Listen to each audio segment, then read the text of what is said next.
అభినందిస్తా ఉన్న మా భారతీయ జనతా పార్టీ శాసనసభ్యులను వాళ్ళు విమర్శలు చేసినా వాళ్ళు లోటుపాట్లను ఎత్తి చూపినా ప్రతిపక్ష స్థానంలో మేము ఉన్నాం, ఇది మా బాధ్యత, హౌస్లో కూర్చోవాలి, ప్రతి సమస్య మీద ప్రభుత్వం యొక్క పక్షాన్ని మేము ప్రజల పక్షాన్ని రెండింటినీ కూడా వినాలి, మా ఆలోచనలు చెప్పాలి, తెలంగాణ ప్రజలకు పంచాలి అని చెప్పి సంఖ్యలో తక్కువ ఉన్నా సరే వాళ్ళు ఖచ్చితంగా కూర్చొని ప్రతి డిబేట్లో వాళ్ళు పాల్పంచుకుంటున్నారు అధ్యక్ష.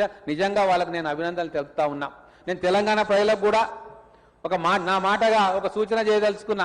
నిజంగా భవిష్యత్తులో ప్రతిపక్షం అంటూ ఉంటే ఇటువంటి వాళ్ళు ఉండాలి, కానీ ప్రతిపక్ష పాత్ర మేము పోషించము, ఉంటే అధికారంలో ఉంటాం, లేకుంటే భవన్లో ఇంట్లో ఉంటాం అనేటోళ్లకు వచ్చేసారి ఒక్క సీటు కూడా ఇవ్వద్దు అని చెప్పి తెలంగాణ ప్రజలు నేను కోరుకుంటా.